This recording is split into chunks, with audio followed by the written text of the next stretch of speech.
Good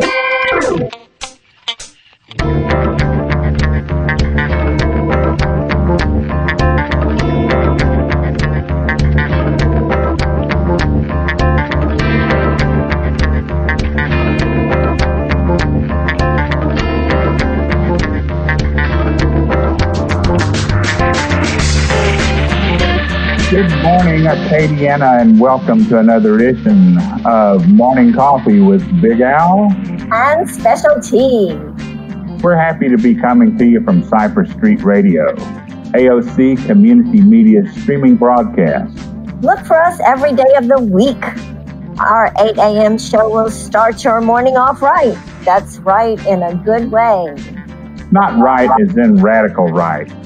We bring you good ideas, good pastimes, and who knows what else.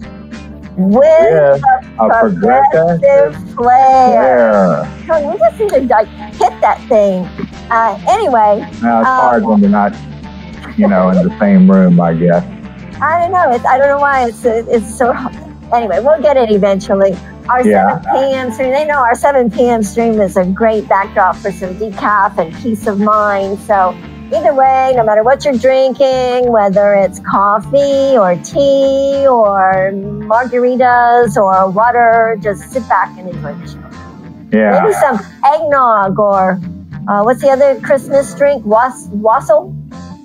I don't know. Have you ever had wassail? I think I've heard of it, but beyond it's like that. An apple juice, apple cider base with some cinnamon red hots in it. How about that? I think I have had some of that, but I have a vague memory of having something like that, so I really don't know when or where, but sometime it seems like I may have had some of that. Well, we need to have like a little, like a virtual distanced Christmas party where everybody comes in at a different time and just drops something off. So people can try Christmas cookies and fruitcake and eggnog and wassail and all those wonderful things. I mean, it's got to be a way to do it where it's fun. Yes, it could be done. No doubt about that.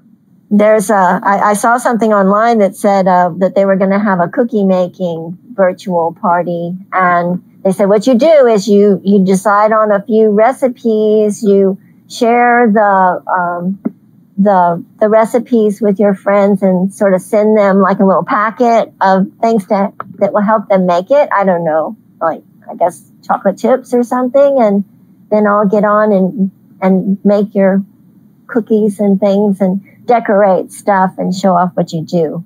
And I don't know, you can dress up when you do it, wear a Santa hat or reindeer antlers or something.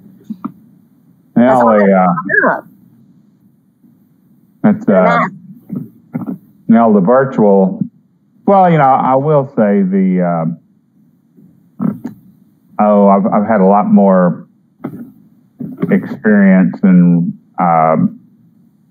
I guess practice with virtual meeting, the Zoom meetings or the Google meetings or, I guess just that's probably true because you were like a air traffic controller at one time, weren't you, Big Al? And you did radio with your uncle too. So we got somebody who's really got a lot of real hands-on experience, and bringing that to the table is just, we get older and we kind of think slower. Well, it's, I guess it's been kind of thrust upon us that, all these virtual meetings, which, I prefer in person, but these meetings, they are, a decent substitute, I suppose. Well, what I found is it opens up a whole world of opportunity in some respects. Like, I went to a meeting Tuesday, and our speaker was actually talking to us from Central Africa.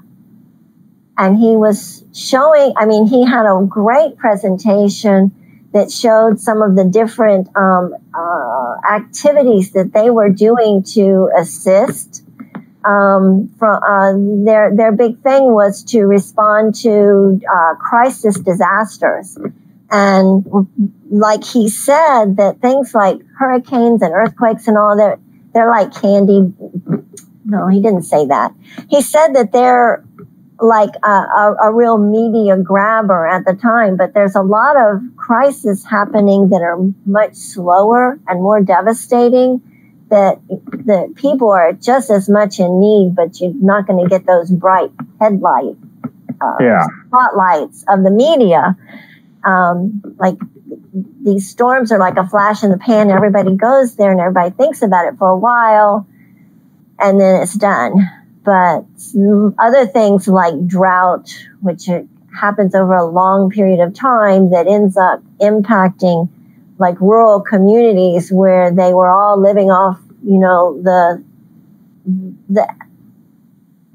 culture and things that their ancestors had done, and everything was fine. And then a big lake that used to supply the water and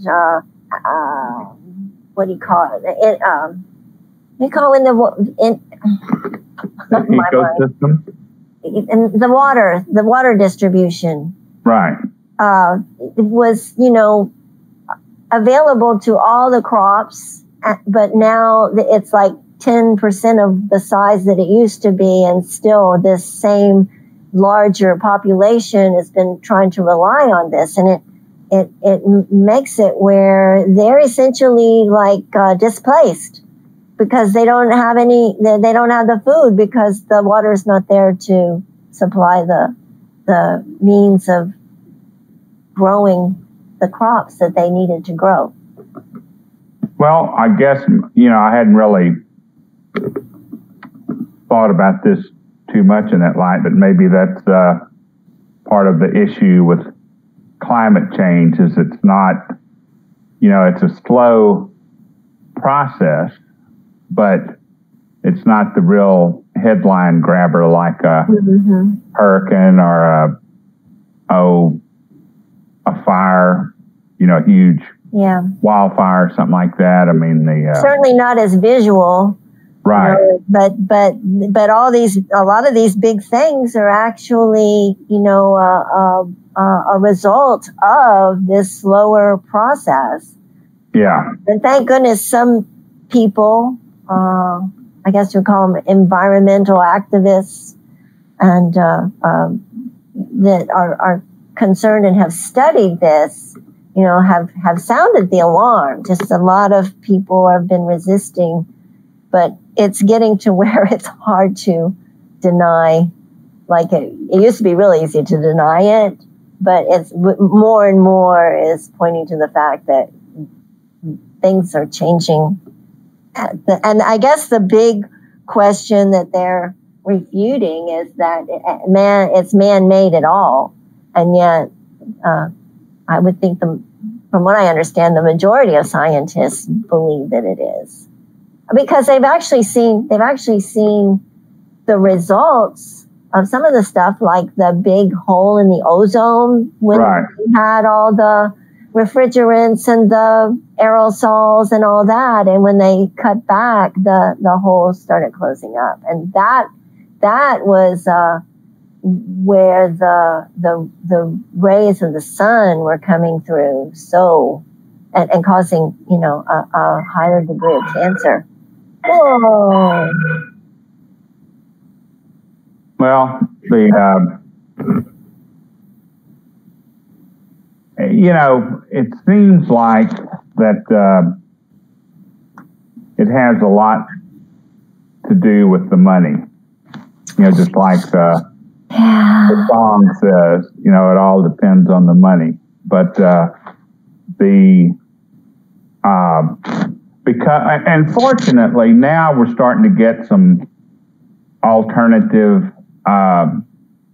means of transportation. I mean, that, and then also more research where they're finding some really, some ways to offset some of the things that people weren't even very much talking about. But I went to a conference not that long ago, I guess February of 3 years ago, and they were talking about how the food, rotting food and animals contribute to some of the problems with the air and the carbon dioxide and all. And they've come up with some sort of an enzyme or whatever that they can put into the food that makes it where it's digested better by the animals, and so that the methane gas that they release is from unused, that's like rotting food, and so I guess they're giving a Beano or something. I don't know. I mean, I'm a little bit skeptical of some of the, solutions that they come up with. I mean, like Roundup, for instance. Roundup. And I know that's, not the exact same thing you're talking about there, but it is. It's a case of. Yeah. I mean, it's like, how about let's see. Hate to do this. Joe Biden won't be happy with me at all, but the rush on the vaccines, and now they're finding quite quickly, thank goodness, I guess, that there are some side effects that we need to be concerned about. I haven't seen too much about that yet. Mm-hmm. I mean, I've seen it's been in English and pieces, mm-hmm. But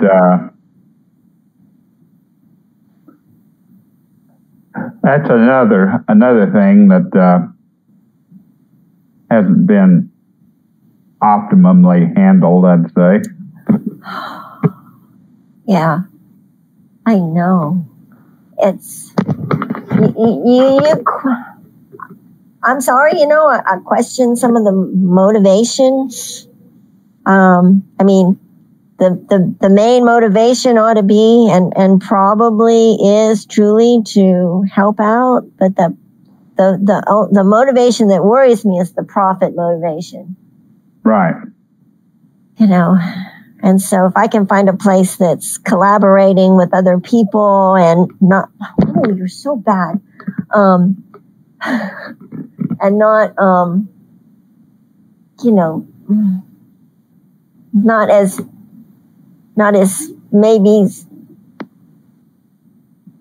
influenced by anything other than really trying to come up with a solution. And that's totally my opinion. I mean, I'm not trying to sway anybody one way or the other, but just, I'm looking forward to things getting back to normal. I just I'm not going to be the first one in line. Yeah. Well, it gets back to me to the system and, overemphasizing the ability to make a profit on something. I mean, we shouldn't have had any shortage of masks. That's true. We shouldn't have had, and I mean, even today, people will debate, they want to debate me about whether or not it does any good. And I'm thinking, I think it does. I mean, it's kind of like people are protecting generally other people by wearing a mask, but it's not like it's a huge imposition, and I don't feel like I'm being subtly programmed to obey and be the lemming and all this stuff they're coming up with. I mean, to me, it's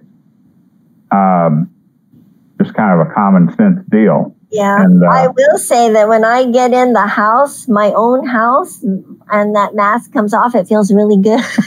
Oh yeah, well, I mean, I only wear it if if I'm in my car, I don't wear it. I mean, if I'm walking around outside, I don't wear it. I mean, it's like to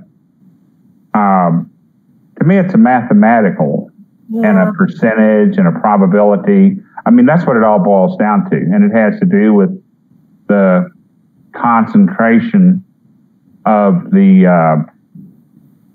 virions or the virions, the virus particles in the air. And I read something a while back, I'd say within the past month or so, but it's like they say that a mask can even kind of act like a vaccination, because you might get some of the particles on that mask, not enough to really cause you major infection, but to cause your body to trigger the antibody production system. Right. Which is what a vaccination is going to do. To me, I think that's a logical assumption. Well, yeah. I like that, Yeah, well, I mean, I didn't think about it until I read that. I thought, that does make sense. Because if you can just get an exposure to a small amount, that's something that your body's going to have a lot better chance of building up the antibodies that it needs to overwhelm the whatever the invasive virus or bacteria or whatever it happened. Yeah, germ. Yeah, there you go. Yeah. Something simple. Yeah. But I mean, it's like the use of zinc to reduce the virus's ability to replicate. I mean, it's not. There's just a lot of things you can do to bend the numbers around and make it more favorable for your own well-being. Yeah, I'm going to show you what this is happening here. Okay. It's a monster. Okay. This monster is probably about, let me think, 2, 3, it's maybe 3, 4 months, 5 months old, and she's a little hellion. She drives all the animals crazy, and she bites. Oh, really? Yeah, that's what she just did. I jumped everybody who's just listening on radio. And this little cat is why. She was a rescue. Oh, yeah? Yeah. I'm wondering if after I get her through all these regiments of vaccines and shots and blood tests and, making sure that she's A-okay, if I will fix her and put her outside and let her be a mouse catcher. She'd probably be good at it, but I'm afraid she'd go after the birds too. Well, that's, I guess that's what cats do, I know. So maybe she has to stay inside and just attack other cats and the hand that feeds her. That seems kind of counterproductive to me, but well, sometimes you just, they say that these animals have some sort of a thing that, that either visually or something that makes people like them. She is cute. Yeah. She is cute. And funny and entertaining, just as long as she's not biting me. Yeah. There she goes again. So let's see. The date for our show will be like the 12th, the week of the 12th, 13th, 14th, 15th. So we're like in the middle of December and going on, approaching the holidays. Lots of online purchasing. Beginning to look a lot like Christmas. Well, it's getting to feel like Christmas. I don't know if it's getting to look a lot like it or not. I'm considering putting my tree out on the front porch. So I can see it when I go by, Well, that might not be a bad idea. Yeah, because it's kind of big and it takes up room and I don't feel like moving my furniture. Yeah. So I'm thinking I'm really going to put it on the outside, and then at the very top put for sale. Well, yeah, you could do that. Because it's too big, and there's not very many people. The cats probably would enjoy knocking all the ornaments off of it if it were inside. Yeah, they probably would. Yeah. So what are you doing for the holidays? Let's talk about our great ideas. Oh, probably just, making calls and driving to see family and stuff like that.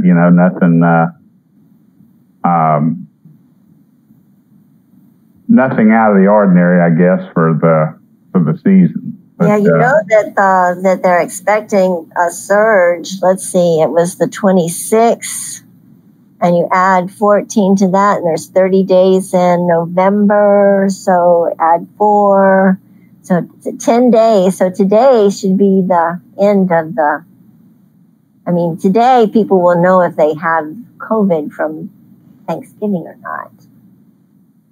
It's exactly 14 days to the 10th. So this weekend, they're expecting a surge, for the whole weekend. Being California is supposedly having a really tough time.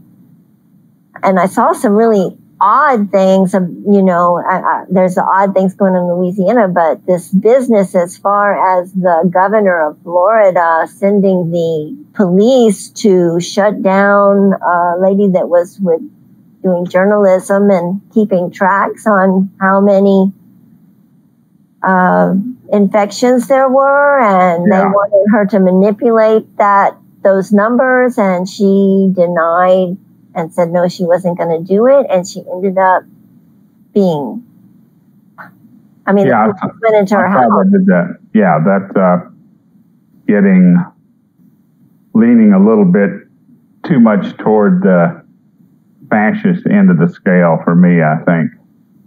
That it's beyond fascist. Well, I guess it is it's certainly not democracy, and it's certainly not, freedom. Well, if you look at the news, it's not what it used to be. I know that's kind of a, like duh statement, but I think it goes back to they used to have the fairness doctrine. If you had a particularly controversial point, then the other end, the opposite end of the spectrum, or an opposing view, or whatever you want to call it, that had to be accommodated. Like at AOC. Well, yeah, I guess there's not much, that are the counterpart of what we talk about. Probably so. But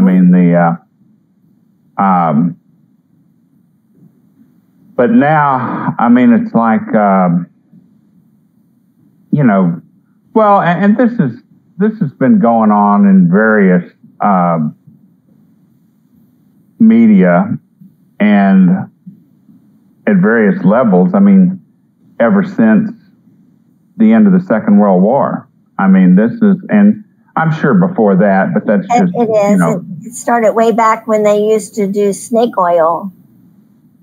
That was kind of the beginning of the attention merchants that would, try to get you to buy something you may not have really needed. Well, yeah, I see. It's like I noticed that all the time. It's like, what are they trying to sell me here? Or it could be, if it's a news item, what is it what idea or what slant are they trying to sell me on here? It's how you get people to vote against their own best interest. It's just, unless it's something, unless a lot of times, unless people get hit upside the head with it, they're going to vote against their best interest. And it's amazing how that works. But a lot of it does have to do with the news. Yeah. I think we did pretty good this last election, and maybe we'll, show a little bit about that, in our break, who our new representatives are and stuff like that. Yeah, we had my contact information so that, they can write it down. And we had a historical election here to serve a citywide position, but I guess we can talk about that after the break or something like that. Yeah, we can do that. So, there you go. Yeah, I have a little break.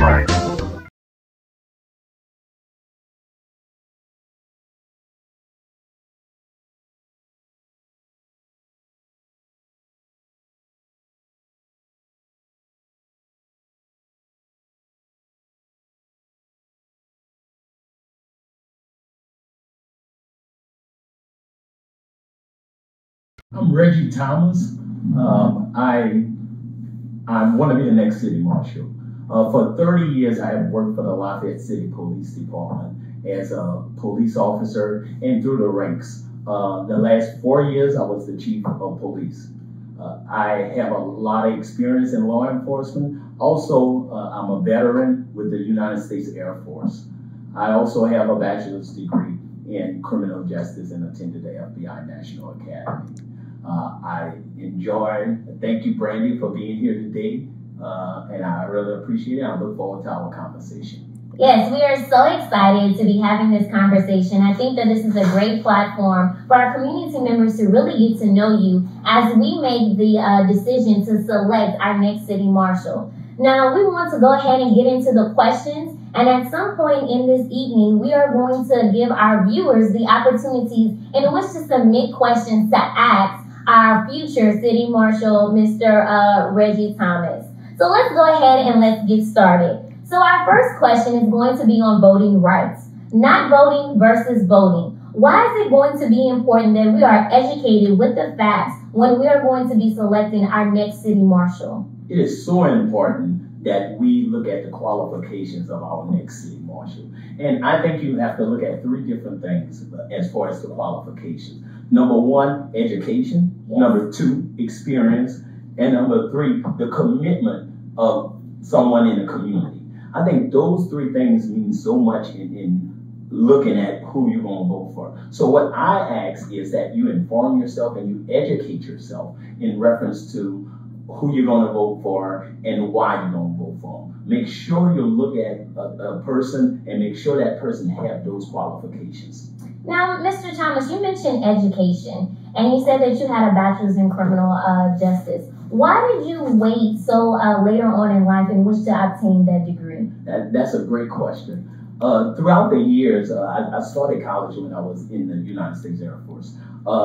After that, I started working. And throughout the year, I did take several college hours throughout my career. But it came a time when Mayor Robideau decided that he was going to select a chief. And he made me interim chief. After making me interim chief, I was interim chief for 11 months. At that time, he wanted me to become the chief. So we went through different procedures, and it was learned, and I did not have a college degree at the time. I was several semesters short. And I made a promise to myself that day that I would go get my degree, and I did get a degree in criminal justice. I will tell you, when we talk about voters and how they should look at different candidates, I'm the only candidate with a bachelor's degree in criminal justice. I'm the only candidate that had command level training, which is the FBI National Academy in Quantico, Virginia.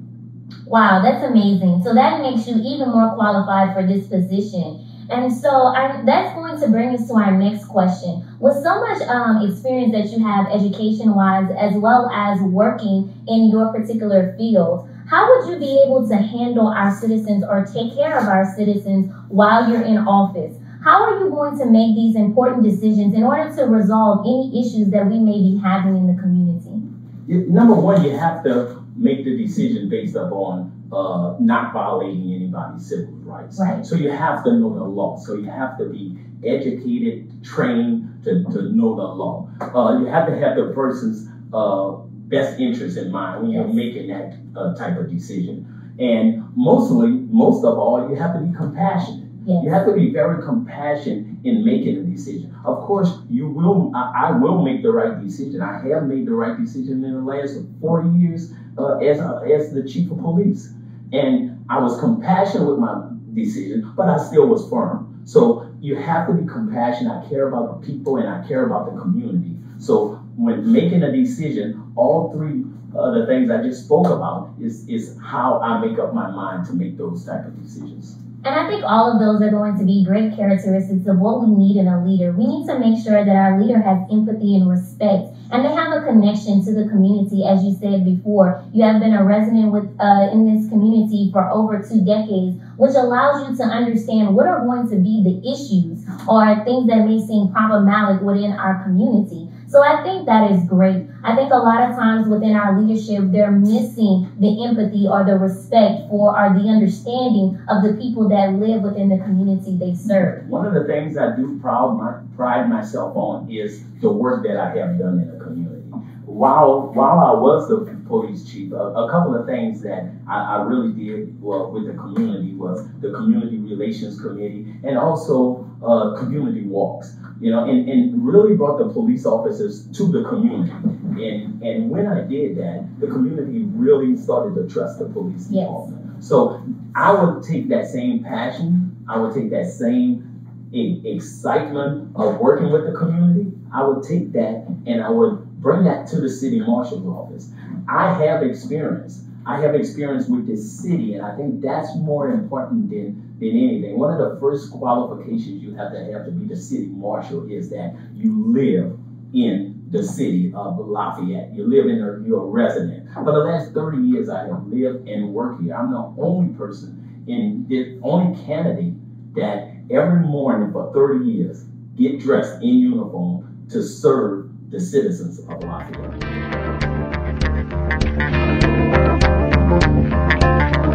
Well, looks like we're back. And we're going to congratulate our new city marshal. Oh, yeah, that would be good. We have been talking about the fact that it's sort of historic for the city of Lafayette to have its first African-American city marshal, who is undoubtedly very qualified for the position. Oh, yeah, he's definitely got a lot of qualifications. Remember, Sheriff Newstrom, when he ran, they didn't think that he was going to make it because of his academic background as opposed to so much law enforcement, but he has had an advanced degree in criminal justice and did a wonderful job as sheriff.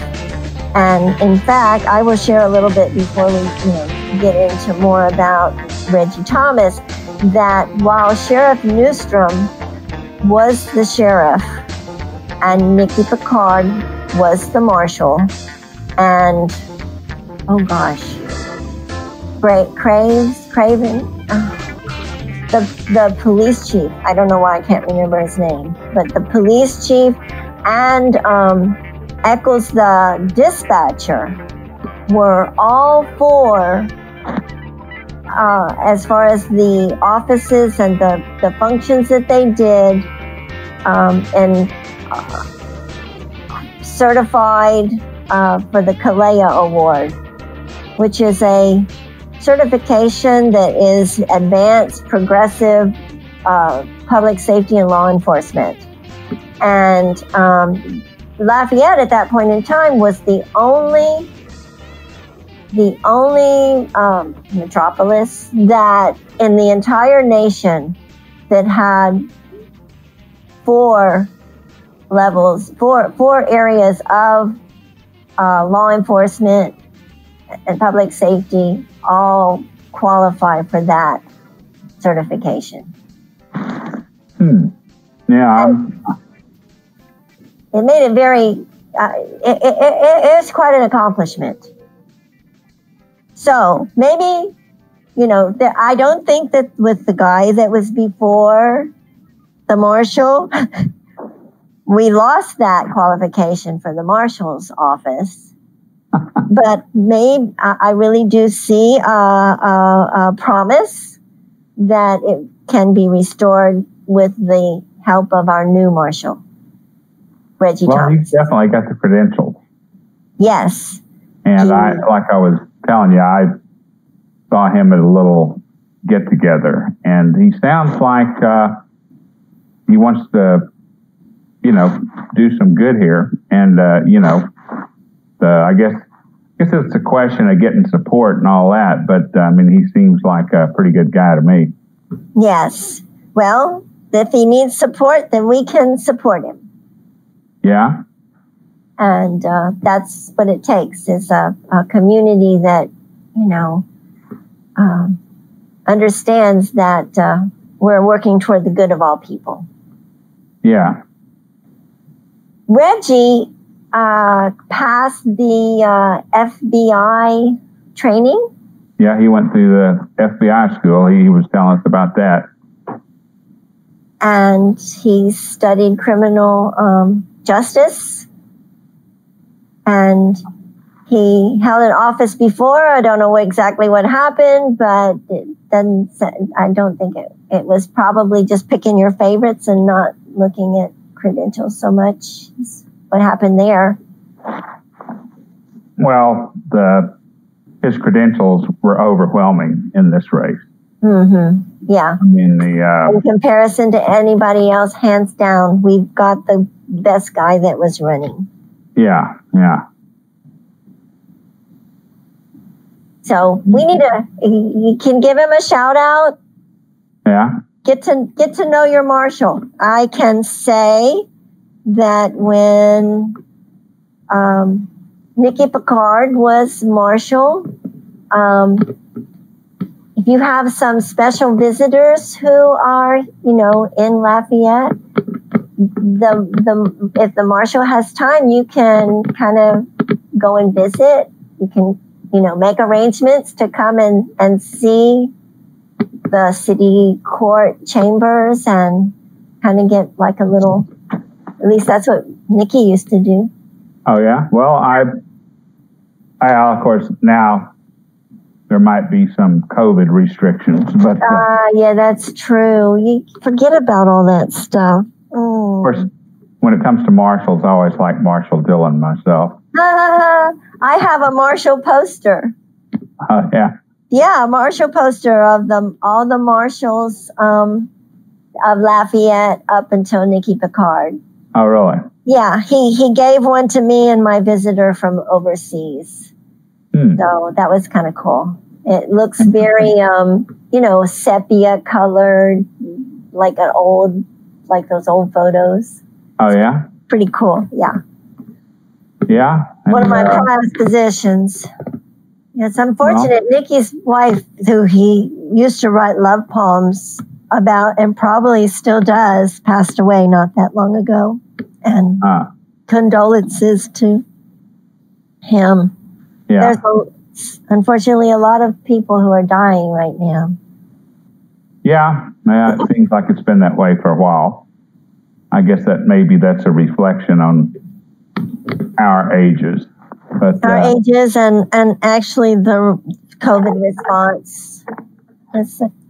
Well, that's definitely been a factor too. Yeah, we have in the count from one country to the next. We're number one with the most cases. The next one from us is like a 6 million population difference between how many people we have who have died and how many people they have not died, who have contracted the disease. And the next country, which is India, which I believe has more people than we do.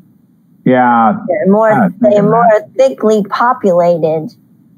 And yet here we had, when I saw the numbers, over 1.6 million. 1.6 million? No, 16 million cases compared to the 9 million cases plus that India had. Well, I saw the comparison between Taiwan in Florida. And Taiwan has maybe a couple more million people in Florida. And if you look at the number of cases and the fatalities, you'd think we were talking two different diseases or two different. I mean, it's like it's like by a factor of, I could pull it up, I guess, but it's like. It'd take too much time. Huh? It said it might take too much time. Yeah, it might, but it's like, 500 to 1. I mean, as far as the number of cases and the number of deaths and all that. I mean, this has been, it hasn't been managed real well here in the United States, regardless of what anybody says. People try to say about, baseball, apple pie, and Chevrolet, Yeah. I met some ladies from Australia about a year and a half ago, and they live on an island off the coast of Australia. It's Queensland, and they don't have any cases there. Yeah. But if you're on a little island that not many people go to, then you may be really lucky. Well, invite anybody to COVID. It's like New Zealand. Mm-hmm. I mean, they have, very little infection there. And, we definitely could have done a better job here. Well, and part of it is just the refusal of people to do what's necessary, because it's come up time and again that if everyone, when they say, okay, we're going to bite the bullet and shut down, if they just do what is asked, then it would phase out. Because if you go through that time, but I don't know. Well, I mean, people talk about freedom and liberty and all that. Well, wear a mask and we'd be doing better. We have a lot more freedom and a lot more liberty, because things wouldn't be shut down. They wouldn't be pushing the limits of the hospitals, et cetera, et cetera. It's not rocket science, really. Yeah. But speaking of rocket science. Oh, there we go. A segue, if I ever heard one. Yeah, I mean, to tell you. And it's the Starship. Okay. And that's the name of it. The Starship Enterprise. No, well, not the Enterprise. Tesla or whatever. Yeah, it had a SpaceX. Interesting flight yesterday. And it was quite a good flight until the last part where it landed. And then things didn't work out optimally, but they got a lot of good data off of it. I mean, it was an interesting flight to watch, just the going up, and I went up, and I think they were going to go up to about 50,000 feet or something like that. I didn't see an altitude readout on the video, but now, how long did this last? It lasted probably 6 or 7 minutes altogether, but it went up to, and I think, I'm not sure. I mean, it would be easy enough to find if anybody wanted to. I'm sure there's, 500,000 videos on YouTube by now. But now fill in all the details for people who don't know anything about what happened. Now, this took off yesterday. The launch was fine, and this was in Texas. I'm not sure exactly where, but it took off and went up to, I think, around 50,000 feet. And then, of course, it's going up vertically, and then it went over horizontally, which, is part of the test flight. Mm-hmm. And I don't know, what you couldn't really tell, or at least I couldn't tell, what the forward velocity was. I mean, it was almost like it went up and hovered and then, rotated over horizontally, mm-hmm. and then went for ways. And I think it went over closer to the landing site or something like that.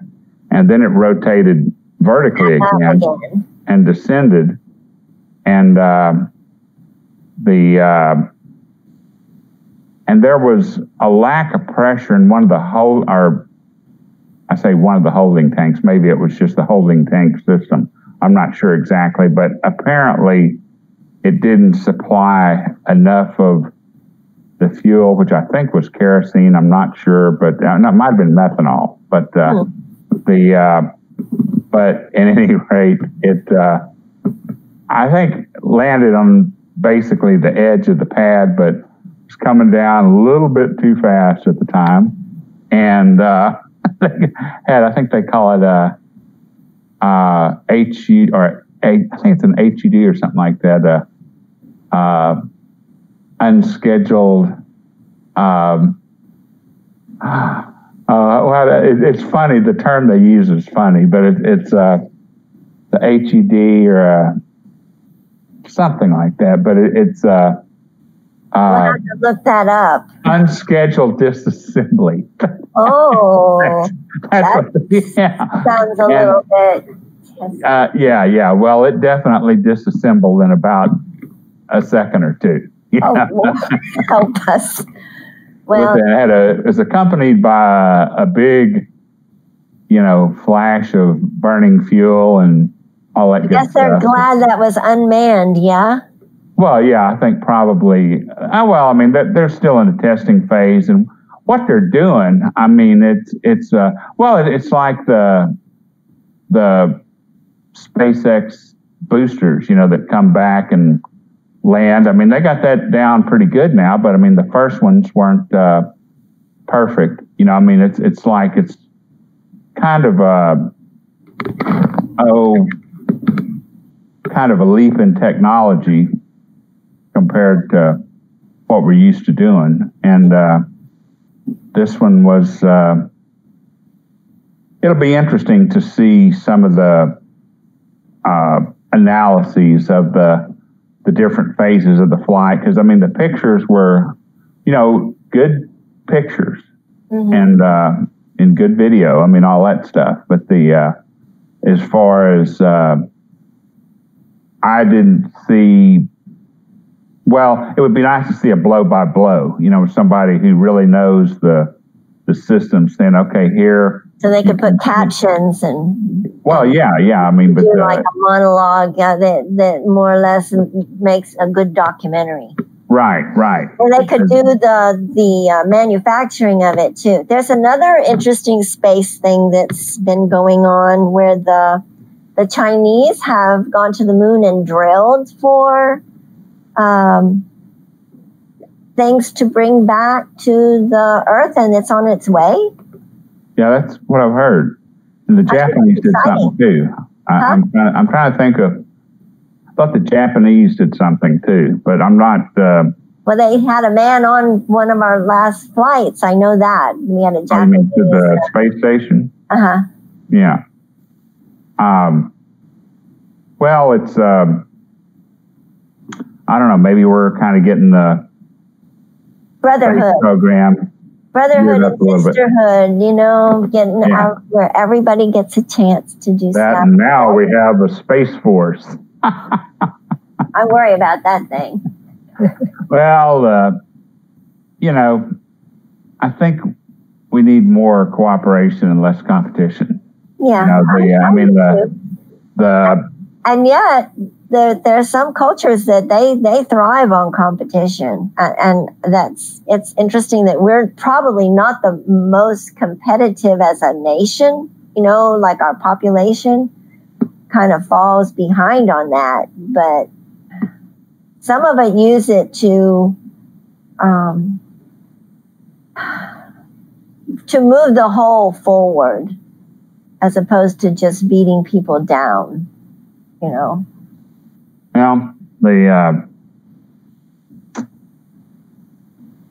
I guess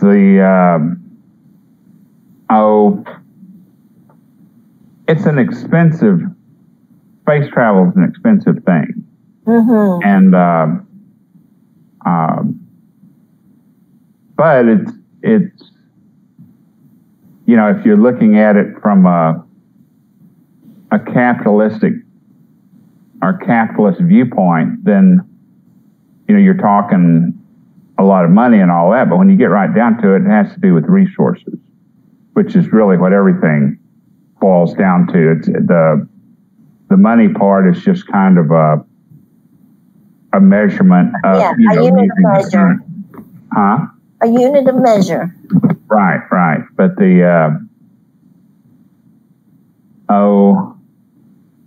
it's interesting. I'm wondering how much that little test cost on which would, it's yesterday to us today, but to whoever may be watching this, whenever they may watch it, it was on the 9th.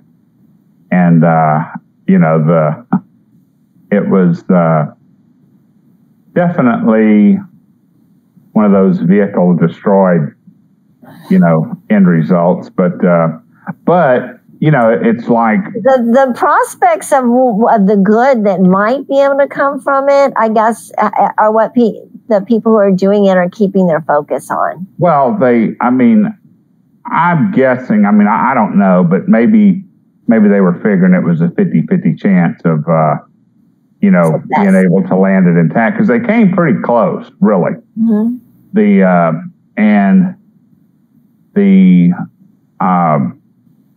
With all the new stuff they're doing, and I'm sure they've learned a lot from the previous launches, the vehicles that they've been using, but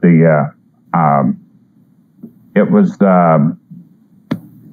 interesting to watch. And it only appeared to only have 3 nozzles on the rocket engine, which is, I thought that was odd, because, I don't know if that's the final configuration or what the deal is on that, because the one that they've had so much success with has 9 rocket engines, actually, if I'm not mistaken. Yeah, it's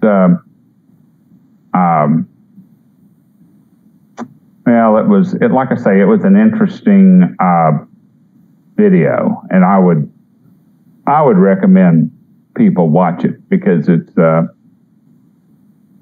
interesting looking spacecraft too. I'm not sure exactly. I haven't really studied up on it, but I know more about the Saturn V's and the Titans and the Atlas stuff, years ago than I do about this. And I just hadn't got into it really. Right. But there's people that, are really like the idea of shooting up a rocket and all. There's an old movie that they can get at the library that's very entertaining and actually based on fact, called October Sky, about a young man who got very interested in rockets at a very young age, and they made a movie about it. And he actually ended up in real life being a part of the NASA team. Not an astronaut, but one of the ones who helped, to put one of the engineers together. Or something, flight controllers or something. Yeah, interesting. Called October Sky. Good movie, really. Not like Farmer Astronaut or anything, huh? No, he wasn't. He Astronaut Farmer. He was just really captivated by the thought of space, not so much travel, but just the mechanics of it all, and very, very interesting and entertaining and well produced movie. Interesting. October Sky. Go to your library now, because they have just about every movie under the sun, but not all of them work. I have to go in I've been finding some movies that, you get like halfway through it goes back to the beginning, and try to get it. It does it again. So I'm like, hey, this movie needs to be fixed. Yeah. Well, I wonder if we have any urgent announcements that we need to make before we on Saturday, get out of this program. There's a big race that trail. I encourage everybody to look at latrail.org. They're doing some stuff. They're really interested in expanding the trails that go through Louisiana. And I know I'm friends with some other people who are too. So walk out in the woods and have a good day. Be distant. Well, that sounds good. And come see us on Facebook. All right. Bye. See y'all later.